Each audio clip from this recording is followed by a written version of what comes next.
और इस वक्त नीट से जुड़ी हुई एक ब्रेकिंग न्यूज आपको बता दें। बिहार पुलिस ने एनटीए पर बहुत संगीन आरोप लगाया है और आरोप यह कि वो एक पेपर लीक के मामले में जांच में सहयोग नहीं कर रही है। बिहार पुलिस की economic office unit NEET paper leak मामले की जांच कर रही है और ईओयू ने ये बहुत संगीन आरोप लगाया है कि एक तो एनटीए उनके नोटिस का जवाब नहीं दे रही थी और जब उन्होंने अपना जवाब बुधवार को ईमेल के जरिए भेजा तो वो भी अधूरा यहां पर मिल गया है।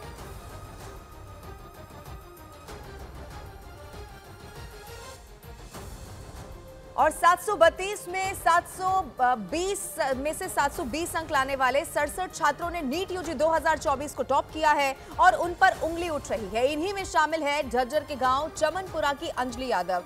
अब जब सुप्रीम कोर्ट ने ग्रेस मार्क्स को रद्द कर दिया है और दोबारा परीक्षा देने का ऑप्शन दिया है तो अंजलि का कहना यह है कि वो दोबारा परीक्षा देने के लिए तैयार है, लेकिन अंजलि के घर वाले इस फैसले से खुश नहीं है और वहीं कुछ और छात्र हैं जो इतनी जल्दी फिर से परीक्षा के लिए तैयार नहीं है। जो दोबारा पेपर हो रहा है रीनीट को, इसको हम एक अपॉर्चुनिटी की तरह समझें और दोबारा से तैयारी करके जितना अपना बेस्ट हो सकता है उतना बेस्ट देने की कोशिश करें। जो वहाँ पे हमारा टाइम लॉस हो गया था अब उसको यहाँ पे कंपनसेट करने की कोशिश करें। तो ये थोड़ा सा फील हो रहा है कि टाइम कम मिला है अभी, कि 9 डेज आफ्टर मेरा फिर से यदि रीनीट हो रहा है तो थोड़ा से भी एक्सटेंड हो जाता है टाइम, तो फिर भी अच्छी प्रिपरेशन हो सकती थी। बच्चे जो अभी दोबारा टेस्ट देंगे इनकी गलती क्या है?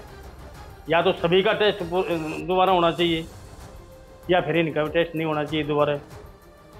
एग्ज़ाम तो ठीक से ही हुए थे। नीट ने कुछ बच्चों को ग्रेस मार्क्स दिए, कुछ एग्जामिनेशन लेट होने के कारण से। जहाँ एग्जामिनेशन में दिक्कत नहीं है, पेपर लीक की कोई खबर नहीं है, ये बिना बात के खबर उड़ाई जा रही कि पेपर लीक हो गया। 24-25 लाख बच्चों के मुस्तकबिल का सवाल है और अब भारतीय जनता पार्टी की सरकार इसी बात के लिए जानी जाने लगी है कि इनकी सरकार के अंदर पेपर लीक होते हैं और जब पेपर लीक होता है तो वो बगैर ताकतवर लोगों की मर्जी के बिना नहीं हो सकता। निश्चित तौर से इसके अंदर कुछ न कुछ ताकतवर लोगों का हाथ होगा, इसके अंदर बड़ा भ्रष्टाचार होगा।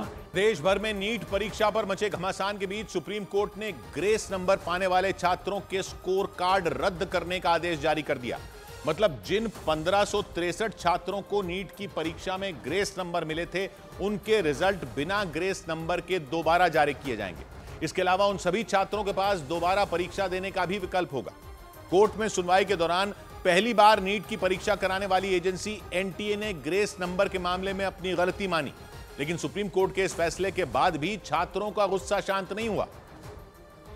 और कोलकाता में तो नीट की परीक्षा में गड़बड़ी का आरोप लगाते हुए लेफ्ट के छात्र संगठन एआईडीएसओ यानी all India democratic students organisation ने एनटीए के खिलाफ मोर्चा खोल दिया। हाथों में संगठन के बैनर और नारे लिखी तख्तियां लेकर संगठन के कार्यकर्ता विकास भवन के आगे धरने पर बैठ गए और नारेबाजी शुरू कर दी। पुलिस ने उन्हें वहां से हटाने की कोशिश की तो प्रदर्शन कर रहे लोग उनसे भिड़ गए। इसके बाद तो वहां अफरा तफरी मच गई। बाद में पुलिस ने उन लोगों को खींच कर हटाना शुरू किया। किसी को धक्के देकर तो किसी को उठाकर वहां से हटाया गया। लेफ्ट के इस छात्र संगठन ने एनटीए पर छात्रों के भविष्य के साथ खिलवाड़ करने का आरोप लगाया। हालांकि नीट से जुड़ी एक याचिका पर सुनवाई करते हुए सुप्रीम कोर्ट ने ग्रेस मार्क पाने वाले 1563 छात्रों के स्कोर कार्ड रद्द कर दिए। मतलब इन छात्रों के स्कोर कार्ड बिना ग्रेस नंबर के जारी किए जाएंगे। खुद ही उनके काउंसिल ने एग्री किया कि जो 1563 बच्चों को हमने ग्रेस नंबर दिए थे उससे बच्चे डिससेटिस्फाइड है, हार्ड बर्न हो गया है और ये सही नहीं है। इसके अलावा सुप्रीम कोर्ट ने ग्रेस मार्क पाने वाले सभी छात्रों को दोबारा नीट की परीक्षा देने का भी प्रस्ताव दिया। सुप्रीम कोर्ट ने नीट से जुड़ी याचिकाओं पर सुनवाई करते हुए यह साफ कर दिया कि जिन भी बच्चों को नीट की परीक्षा में ग्रेस मार्क दिए गए हैं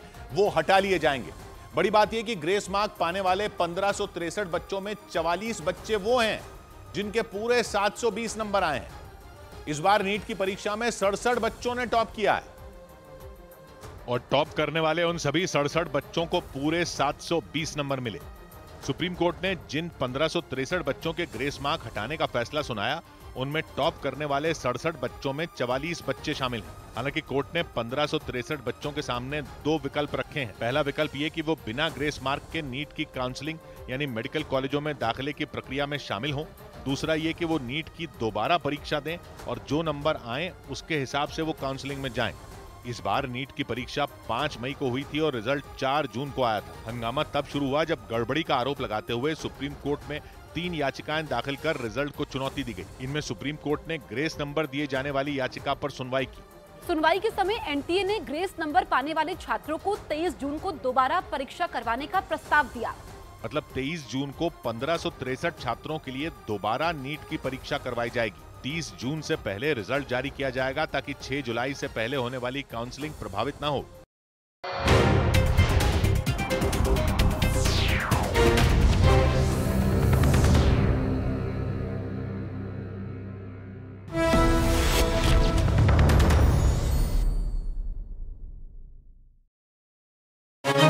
हाई अलर्ट जारी कर दिया गया।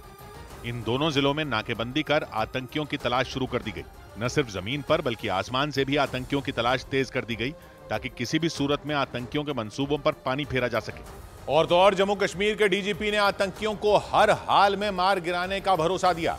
एक रोज पहले जम्मू कश्मीर के कठुआ जिले में सुरक्षा बल ने जैश ए मोहम्मद से जुड़े 2 आतंकियों को ढेर कर दिया था। उनके पास आधुनिक हथियारों का जखीरा बरामद किया गया था। लेकिन इसके बाद भी कई आतंकी जंगलों में छिपे हैं जो सुरक्षा बल के काफिले से लेकर चेक पोस्ट को निशाना बनाने की ताक में हैं। इसीलिए जम्मू कश्मीर के डीजीपी रश्मि रंजन स्वैन ने आतंकियों को खुली चुनौती दे दी। उन्होंने साफ कर दिया कि कश्मीर में आतंक फैलाने की कोशिश में जुटे आतंकियों को ढूंढ कर मार गिराया जाएगा। इसके अलावा डीजीपी ने उन लोगों को भी चेतावनी दी जो आतंकियों की मदद करने में जुटे हैं। यहाँ के लोग जो उनको सपोर्ट करने के लिए बीच बीच में कोशिश कर रहे हैं वो बहुत ज्यादा पछताएंगे।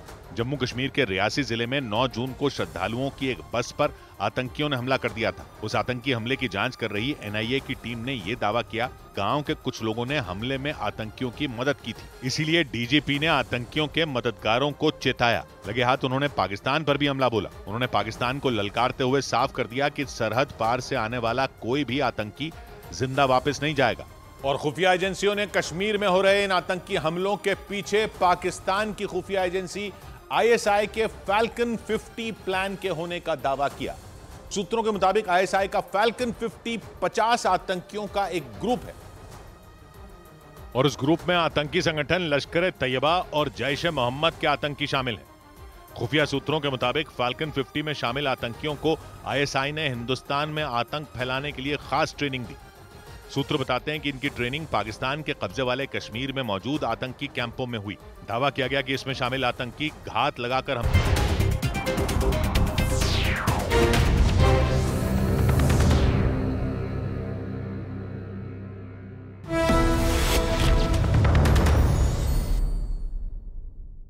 Patanjali Dant Kanti fresh active gel, extra freshness का ये है नया नाम।